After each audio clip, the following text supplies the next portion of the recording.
Hi, everybody. Welcome back. Good to see you. End of summer, beginning of the school year. It's amazing. It's already August and we're here at meeting 32 of the community of practice, which is just kind of a crazy scenario. You are here if you're joining us for the first time at the National COVID-19 Outdoor Learning Initiative's Community of Practice. I'd like to pass the torch to Lauren, who's a program manager with Green Schoolyards America. Lauren McKenna will give us an overview of the library and of the new tool that we have that we think is great to be sharing with schools that you work with. Thanks, Lauren. Hi, thanks, Sharon. For those of you who don't know me, my name is Lauren McKenna, and I'm a program manager with Green Schoolyards America, and have had the pleasure of working alongside many volunteers and other colleagues this year to help produce the National Outdoor Learning Library. It has practical resources, tips, and tools for taking the school outside during the pandemic and beyond, regardless of what the future holds. There are 6 main chapters and about 150 total articles grouped by topic. You can see some of the main chapters on that screenshot there. There's lots of beautiful, inspiring images of students that are outside learning, happy and well. And again, many of those that help produce these resources are professionals in their own field, in their own right, and we are so grateful for their expertise. So I'm going to share a resource that highlights some of the key resources from the library in a way that's fairly simple and straightforward to follow along. This resource is primarily geared towards individual schools, especially if your school is just starting to explore outdoor learning. Perhaps your district doesn't quite have a plan yet and you want to get a little momentum. So it includes an overview of the resources, as well as a template to help you create, as you'll see in this little image here, an outdoor school classroom diagram so that you can share with others.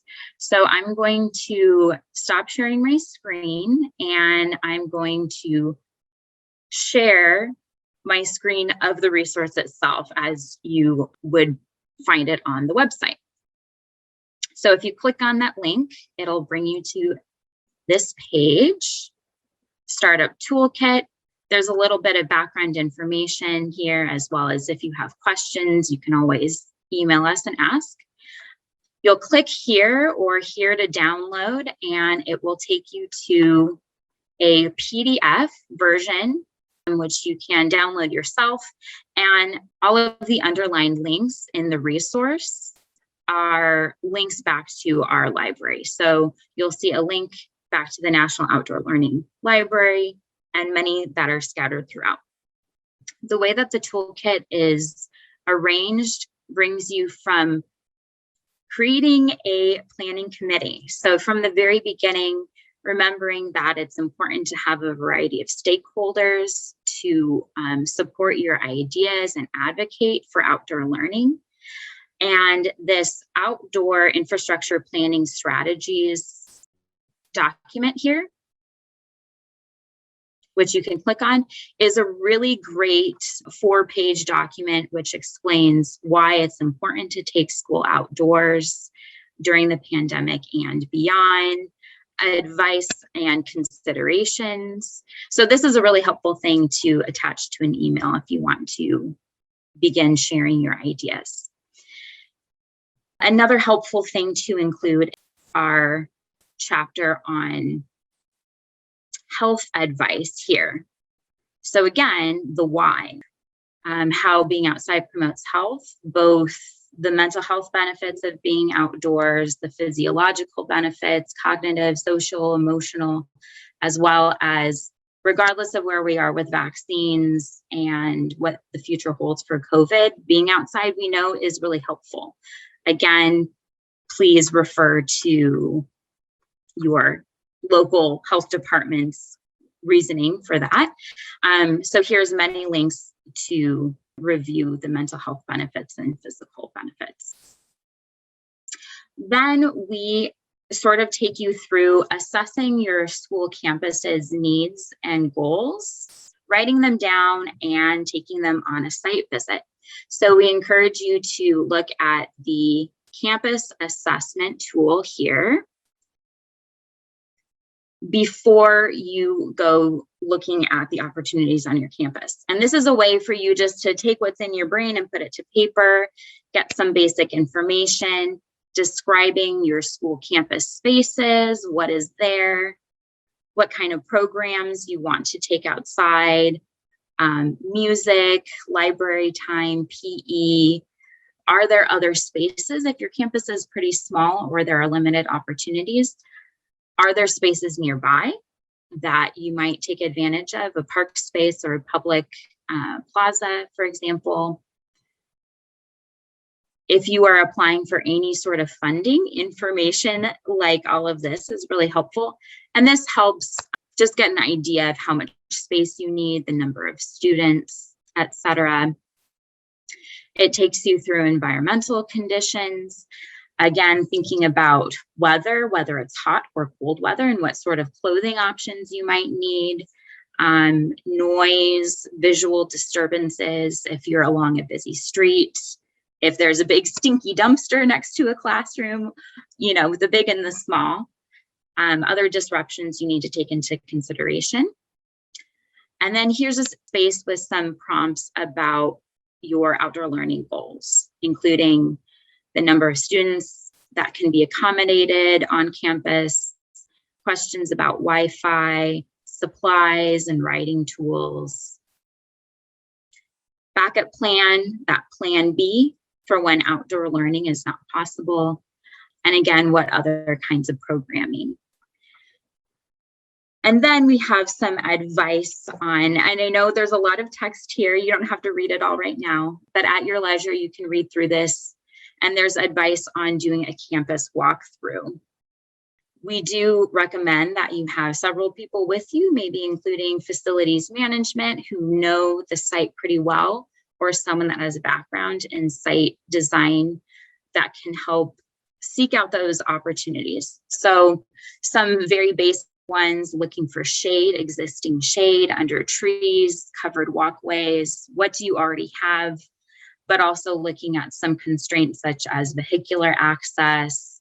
Is there a busy street again that you would need some sort of visual or noise barrier, ADA paths of travel, classroom windows that open up to a schoolyard that would be a noise consideration, etc. And the sheet also includes this handy chart in which you can fill in some of that information. Okay, moving forward. So we recommend that you print that out, and along with a printed aerial photo of your campus, go on a campus walk and make notes on the map of your campus, circling this is a nice tree where we can just bring benches out. You know, this is where the trash gets picked up and we need to keep it clear for vehicular access.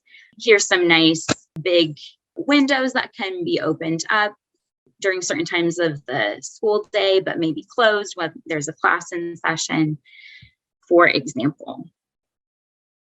Okay, so once you've gone on your campus and taken a look at some of those opportunities, we have many more resources here that start to give you ideas for both seating, supplies, curriculum, outdoor classroom management.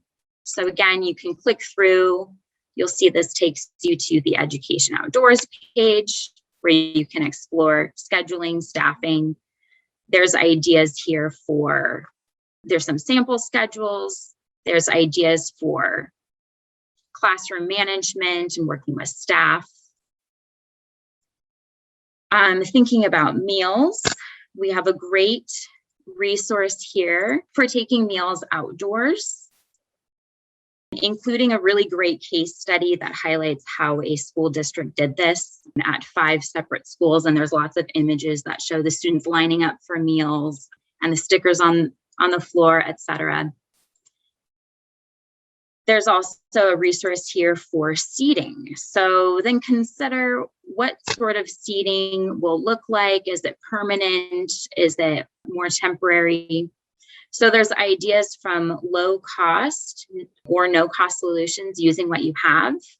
Straw bales, existing picnic tables, logs, perhaps donated by a local arborist. Moving what you have outside. Making sit-upons or carpet squares, to purchasing or building your own desks. There was a school district in the Bay Area that did make these own desks. They made a whole bunch of them. Those work great outside. There's also a resource here for shade and shelter. So of course, we know that if you are cool and comfortable, the school day goes much more smoothly.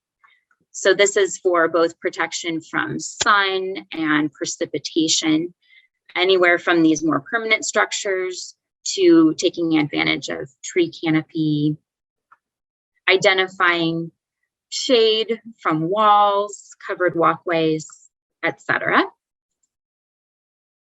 There's also a resource here on supplies, and both student supplies, what they might need as an individual student, maybe a bag that they carry with them, as well as what teachers need. So thinking about your classroom space, are you storing the things outside next to your classroom space, or are you storing them in the classroom? There's some great supply lists here, thinking about transportation, both for teachers and individual students. One great idea we've talked about many times this year is the 5-gallon bucket, where students can put things in the bucket, as well as have a lid that has a little cushion on it so they can carry their seat and all their items with them. Movable whiteboards, other writing surfaces, etc. So once you have your map with ideas and opportunities and some visuals for what you'd like, you can start to think about the size of the actual class spaces themselves. So we have a resource here that has configurations. This is 6 feet in between, but of course we know that the guidance has been updated and is shifting. But again, keep tabs on your local health department, what their recommendations are.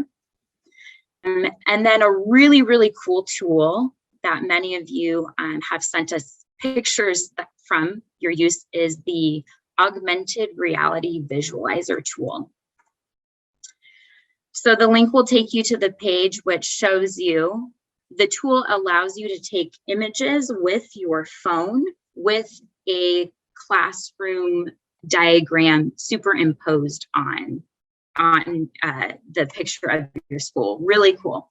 So you do need to have an iPhone, and there's instructions here, but basically from your iPhone, you'll click on the link.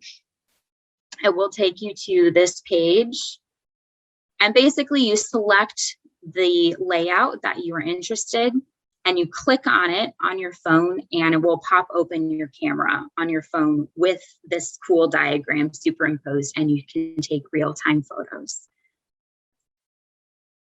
So again, once you have your map and some great images, you can start to put them together into a presentation that you can show to other colleagues, teachers, staff at your school.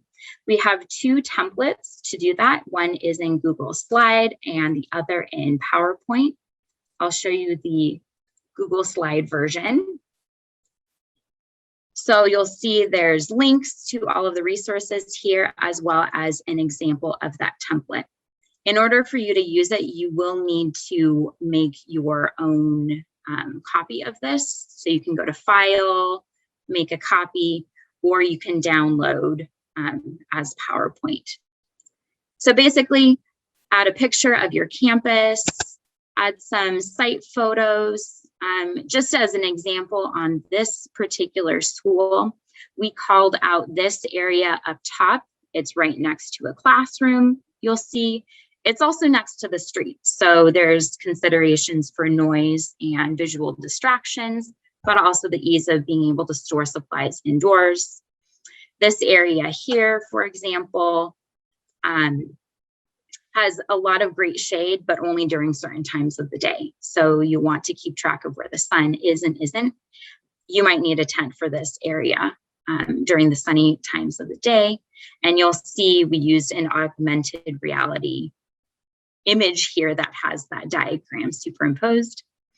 This area down here, lots of great shade from existing trees. This could be just a walk outside the classroom for a simple lesson, or you could consider a more permanent outdoor classroom in that area. So there's lots of instructions here for how to use this, pretty basic.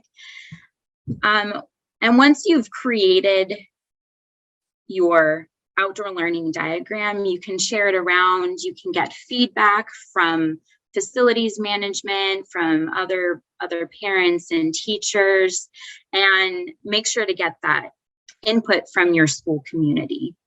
And then the last page of the toolkit includes other things to consider. So learning offsite, again, considering park space if you need it, considering weather, both hot and cold. If you are in very hot weather, thinking about shade, structures, ways to keep students cool, clothing. If you're in cold weather, ways to keep students warm, either with clothing, other options, tea breaks, yoga breaks, dance breaks, etc. And then implementing your outdoor learning plan, we have a number of tools here regarding budgeting, funding, selecting plants. I won't click through these. You can look at them because they'll download an Excel spreadsheet. Again, taking a look at the case studies is also really helpful. So if you're feeling overwhelmed, take a look at what other schools and districts have done. There's lots of great resources in each of these case studies. They've generously offered their own planning documents, in progress, before and after images, videos, and interviews. So there's lots of people that are doing this work, lots of people to lean on to. And then again, there's a link to this meeting, a Facebook group where you can chat with others. And if you have any questions about any of these resources, there is an email here and we'll do our best to assist. Thank you again. Sorry, that's like a lot of visual stimulation. So thank you for your patience with that.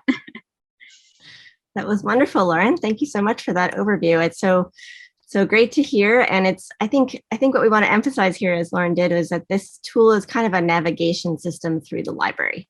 And it's a navigation system for individual schools trying to work on their site planning. And it puts all the resources in the order you might want to use them. Whereas the library itself is organized by topic and kind of soup to nuts on infrastructure and education. This one is the ordered use. So thank you for explaining that, Lauren, and thank you for creating that document to help guide us through the library. And so we have time for a couple of questions if anyone wants to ask Lauren about the tool. Lauren, I have a quick question. Oh, hi, Becca. Hi, this is amazing and super cool to see this sort of roadmap that helps navigate through what is a ginormous and really impressive set of resources. One area that I'm wondering about that I haven't heard direct mention, and it's possible I was just distracted. So if it's there, great, is just more about like sort of risk management practices in outdoors, not classroom management, risk management in terms of like, if you're in a park and you're, a mile away from your school, what are we doing about bee stings or about, really like lightning storms that come when you don't have a structure to go into, things like that. I'm just curious if that's a zone on this that I'm not seeing, or if that's still an area to be developed. That's really great feedback. There is information about all of those things you just mentioned within the resources. There's information about lightning within the weather documents. There's information about allergies.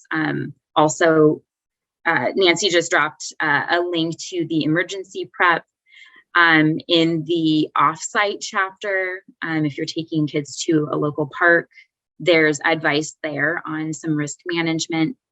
But that's actually really great feedback, and might consider a small section on risk management. But thanks for bringing that to our attention. Cool. Thanks, Lauren. I have a quick one. I'm just curious with the recent information about the Delta variant. I have things were kind of like you were saying, Sharon, getting quiet. Like, oh, now we're just trying to get kids outside for social emotional, and now it's very clear, especially for elementary schools, we have serious, maybe even more risk than last year if it were to get into a school. Mhm. And my new kind of mantra that I'm going to try to push as my gateway in our district is, if kids have to be unmasked, we aim to have them outdoors. And this idea of, luckily we don't have the mask issue that other districts are having to fight that battle for. But I'm just curious if folks are starting to hear, I'm starting to hear from parents asking about outdoor lunch, especially, and trying to get our district to be ahead of that. And I'm just curious if that's a norm other folks are hearing as well, that this elementary school parents especially kind of paying attention and thinking, hey, wait a minute, if this is like the common cold, I don't want my kids unmasked indoors eating lunch. That makes a lot of sense, I think.